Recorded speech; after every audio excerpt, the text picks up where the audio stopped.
This is the Catholic Lady. Welcome back. We are reading The Great Line of God by Taylor Caldwell, and we're in chapter 25, and we'll be continuing with part 2.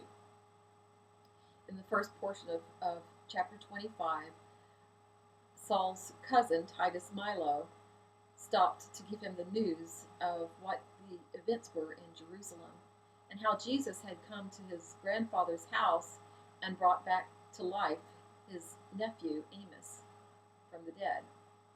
And we'll continue with Saul's reaction. "You are mistaken," said Saul in a muffled voice. "He was never dead." "I was there," said Milo. "I swear to you by the God of Abraham and Jacob that I was there and I saw it for myself. And so did many more. I'm a soldier. I have seen death countless times. I know the sight and the smell of death, even new death. Your nephew was dead as any man slain on the battlefield." Then said Saul, not turning, "It was by some evil incantation, and better it would have been that my nephew had remained dead. Who knows what has been done to his soul?" Milo was profoundly shaken. He said, "You do not believe that. No, you do not believe it. Therefore you have implied that I am a fool and a liar and a deluded wretch." Saul turned now, and his eyes were a terrible blue blaze, but his voice was quiet. "If I have offended you, Milo, my cousin, I crave your pardon. I do not believe my nephew was dead. I believe he was in a state of suspended animation, that even the physicians were deceived, and that the boy would have awakened as he did this state is not unknown, and there is always much fear that the dead will awaken in the tomb and die there." Milo sighed, a big gusty sigh. He sat down heavily in his chair and bent his head and clasped his knees in his hands. He shook his head over and over. Saul returned to his own chair. He felt weak and dazed. He said, "And that is another portentous piece of news." And he could not keep the satire from his voice. "Saul, Saul," said Milo. He refilled his goblet. "You have forgotten the darkness. For you see, Jesus of Nazareth was arrested for blasphemy at the instigation of the high priest, who was a friend of Pilate's, just before the Passover. He was brought hastily at night before a few members of the Sanhedrin, a very few, for he was not considered important, but only a poor workman, not worthy of the meeting of the whole court. And he was found guilty of blasphemy, and worse, though it was not mentioned by the court, of inciting people of Israel to riot against the Romans, and so destroying the law and the order. It was told me that the high priest said, fearing the Romans, 'Better it is for one man to perish than his whole nation.'" Saul could not speak, but a kind of ferocious joy filled his eyes. "And so he was crucified?" "Yes," said Milo, looking at him with a formidable stare. "He was crucified. At noon on the eve of the Passover. He died 3 hours later on the cross in the place of the skulls, called Calvary. And on the instant of his death there was a great thundering, and the earth shook, and the world fell into darkness. And the veil of the temple, which concealed the Holy of Holies, was rent in an instant." He still gazed at Saul. "I was there, at the place of the skulls." And then, to Saul's absolute stupefaction, Milo related a story which resembled in every particular, even to the murky sky and the fear of the Roman soldiers, Saul's own dream of the crucifixion, when he himself, in his illness, had almost died. Nothing moved on his face. His eyes did not blink. He appeared hardly to breathe. At moments Milo believed he was in the midst of a seizure, and that he was unconscious. Only his blazing eyes gave any sign that he heard, and even of this Milo was not very sure. "I was not in charge of the crucifixion," said Milo. "I was there because of what I had seen in your grandfather's house, the raising from the dead of your nephew Amos. I was there to witness the death of a good man, whose very look was mercy, whose very glance was beauty and power. A poor man, whom no one cherished but a few, and even those deserted him except for his mother and one or two of his followers. Alas, he had done no evil. Many loved him, and thousands were there on the mounts, grieving and afraid. But the nearer still were the market rabble, the lustful, the base, hating, ignorant, eternally envious and malicious market rabble, who loved to witness suffering and death, who did not know this man except that had been accused of blasphemy. And what did they care about blasphemy, those screaming and grinning and taunting mobs? It is enough that this was a spectacle of agony which they could enjoy and make it a holiday. Do we in Rome not know this thieving rabble and fear it? We have tried to placate these fat wretches, these wretches with enormous buttocks, sweaty, dependent, unwashed, indolent, greedy, demanding, howling, savage, lightless, but filled with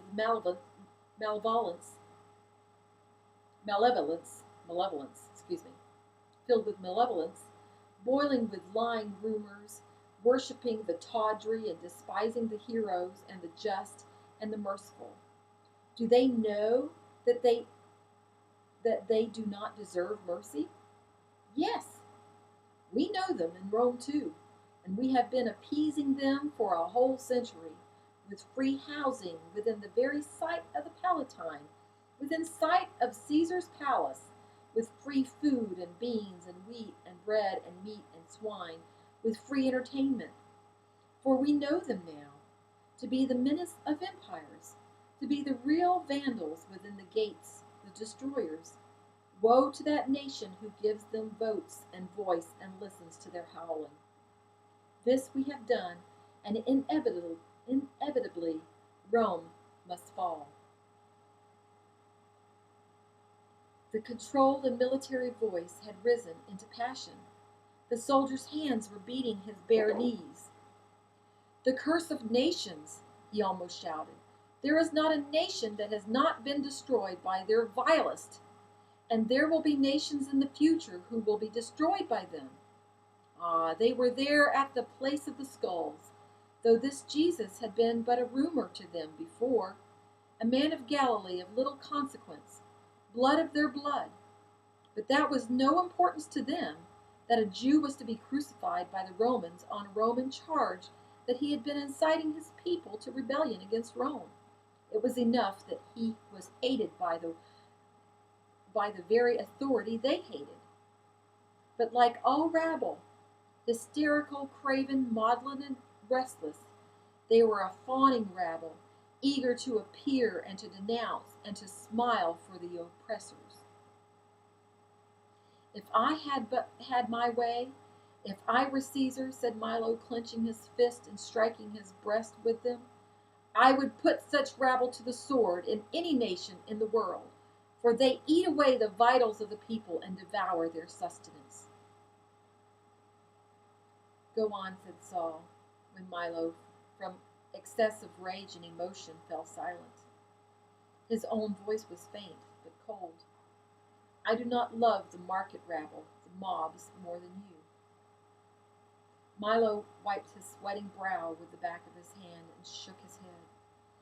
While the people mourned the death of this Jesus, standing and weeping on the other mounts, holding up their children for the last glance of the man, and perhaps for his blessing, the market rabble howled as they had howled the night before when Pontius Pilate had presented him to them. And they screamed, "Crucify him! Give us Barabbas!" For Barabbas was a thief, and it was fitting that a thief be released to them, thieves themselves. Enough. I have told you that he was crucified between two thieves, and one adored him and was given a promise of paradise, but the other shrieked, "If you be the Messiah, save yourself and us." But I have told you. The Roman soldiers were disturbed both by the aspect of Jesus and by the furious screaming mobs demanding his death. And one sought to assuage his pain, but he would but he would not have. Excuse me. Let's back up a little bit. That didn't make sense. The Roman soldiers were disturbed by the aspect of Jesus and by the screaming mobs demanding his death, and one sought to assuage his pain, but he would have it not. When the darkness fell, and the earth quaked, and the terrible wind arose, and the cold, and the Roman soldiers said, "Surely this was a just man." I was there. He looked at Saul's white and unreadable face. At the last he said, "It is finished," and delivered up his spirit. Saul, was that not a prophesied by David? Saul averted his head and stared at the floor. Milo sighed. I know Pilate well, and do not honor him, for he often tried to incite the Jews by inflicting random punishments for nothing, and having his banners lately inscribed with the heads of gods and Caesars, and animals and other pictured things, and taunting the pious, and conducting mass crucifixions for no real reason at all, but as a warning. He wished to so oppress the people that they would all, in truth, rise in one rebellion, and then he would have his excuse to massacre them. Is he a wicked man? As Joseph of Arimathea has said, he is a bored man, and he is under private exile, for Tiberius dislikes him. And he hates Israel, for it does not possess the pleasures of Rome and licentious Roman citizens' companionship. A cruel man is less to be feared than a man suffering from ennui. It was because of what Pilate has done to Israel that I was sent there by Caesar, and not only because I had my leave. I was sent to warn him that he must not provoke the Jews any longer.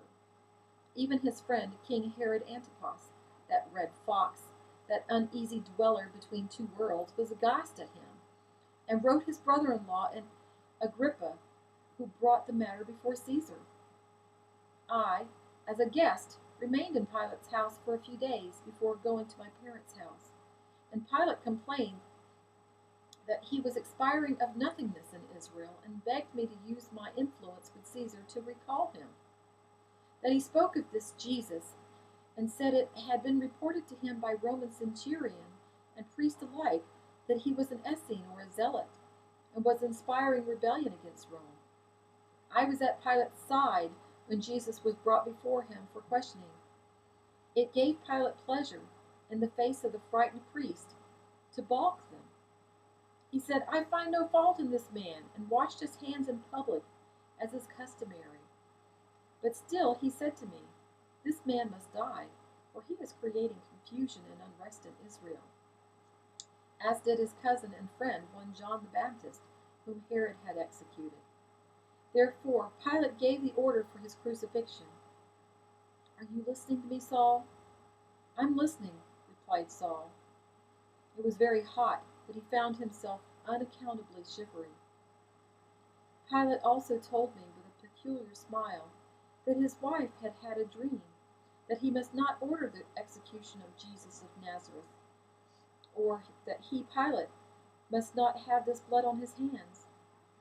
Pilate, though a suspicious Roman, still ordered the execution, and after that he sacrificed to Castor and Pollux, as a precaution against the wrath of the gods, though, as he told me, he did not believe that our Roman gods were concerned with the death of a Jew.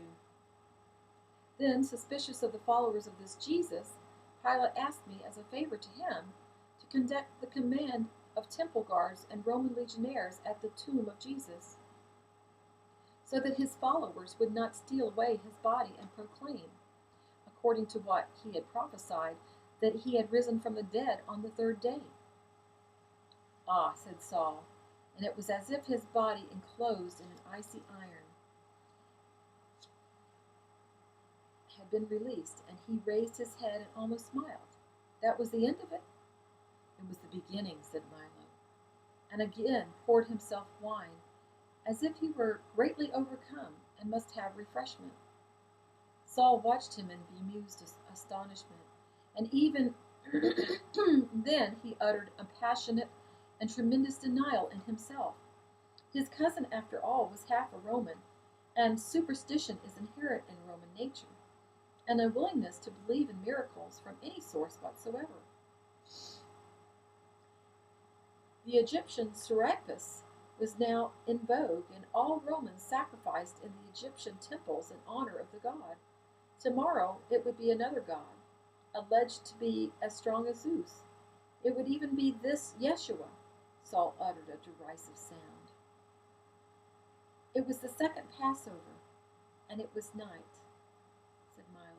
And after I feasted with my parents, I went to the tomb of Jesus. He was very poor, and so was his mother and his followers.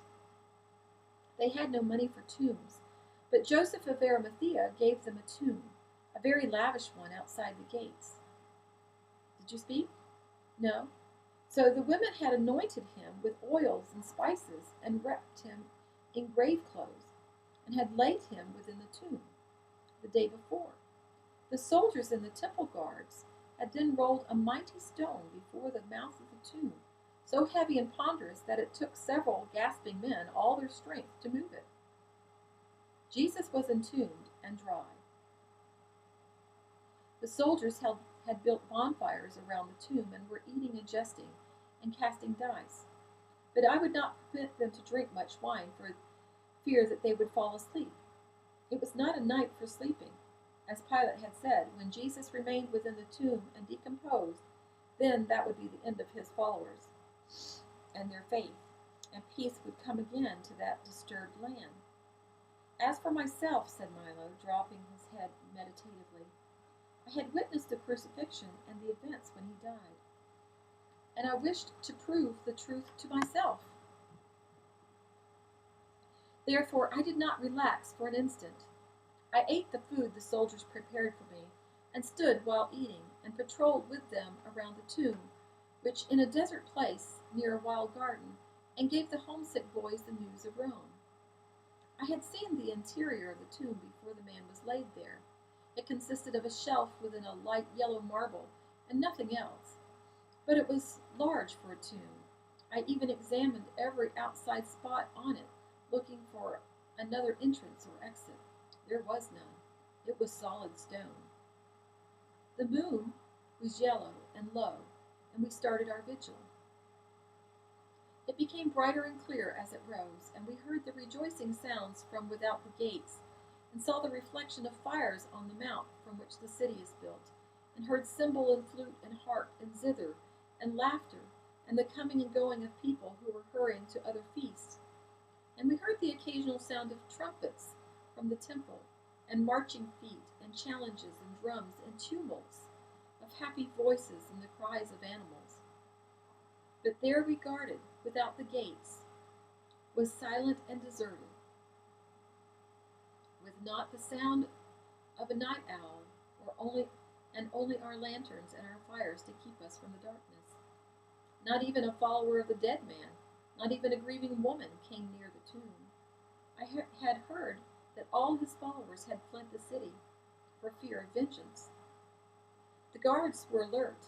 They had slept the day for this very vigil so that they would not be overcome by sleep for tomorrow. It had been said the rising, the alleged arising from the dead would take place. The guards laughed. Some of them tried to move the stone, but it had become fixed by its weight into the ground. Some of them rapped on the tomb, calling, "Are you awake, Jesus of Nazareth? With the help of Sisyphus, will you move this stone? And have you called him from Hades to assist you?" "No, he called Hercules," another soldier laughed. And others then uttered loud and threatening growls and waved their swords. Yes, it was very merry, and the merriment was tiny in that silent and desolate place. And I could see that in spite of their laughter, the guard was uneasy. That pleased me. Uneasy men do not let down their alertness, nor did they sleep. The hours went on. It was past midnight. The soldiers began to sing, to add new meats to their pots, to renew the fires, to begin new games, to relate preposterous stories in the way of military men. The moon rose higher, and now it seemed to concentrate its luminous whiteness on the tomb, so that it was another moon itself, warmly white and brilliant. And the desert place lay all about us, blanched and wan, as death under the pale light, and full of rubble. Over and over I circled the tomb with a lantern in my hand, looking for intruders, but there were none. I had not slept the day as the other soldiers had slept, continued Milo, and he fixed his brown eyes on Saul's pale and skeptical and waiting face. But I knew my duty. I drank a little wine. I am accustomed to long vigils without sleep. They are nothing for a soldier. I was there, not only on duty, but for myself. Again and again I tested the enormous stone before the entrance to the tomb. I am a strong man, but I could not stir it a fraction, and others watched me and jested at me under their breaths. Then one said, "Captain, only the gods could command that be moved without a dozen men." The night was wearisome, and now I began to think this guard absurd, for what crucified man within, whether or not he had truly died, could remove the stone himself and emerge? Besides, I had seen them testing him for his death. A spear had been plunged into his side, and water and blood had emerged sluggishly. They had not broken his legs, as was customary. He was let down into his mother's arms, and she cradled him to her breast, as one would cradle a beloved babe. I swear to you, Saul, that I could have wept, though she did not weep. She tenderly removed the thorns they had thrust on his brow, and she stroked his blood-soaked hair, and kissed his cheek, and held him to her. Only 2 or 3 of his followers had remained, even in their fear, and one said to her, "He gave you to us as our mother, and we must take him away to the tomb prepared for him, where with the other women you will anoint and wrap him." I'm going to repeat that because that's an important statement that comes from the Catholic faith, and it's in the book of John, when Jesus said to John, "Woman, behold your son. Son, behold your mother."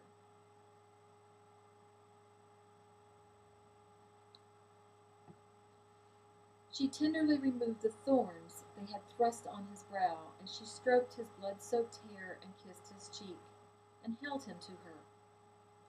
Only 2 or 3 of his followers had remained, even in their fear, and one said to her, "He gave you to us as our mother, and we must take him away to the tomb prepared for him, where with the other women you will anoint and wrap him." So they bore him away, and I swear that I could not bear the sight. For he who had raised Amos ben Ezekiel from the dead was dead himself, and speechless, and deaf, and blind. I saw his glazed eyes, partly open. He was truly dead.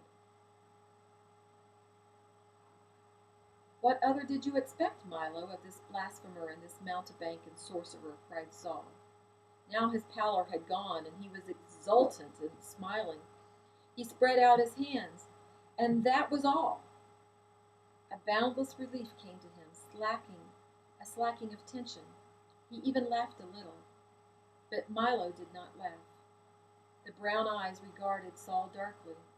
"It was the beginning," said Milo, as he had said before. And we'll pause there and continue with chapter 25, part 3.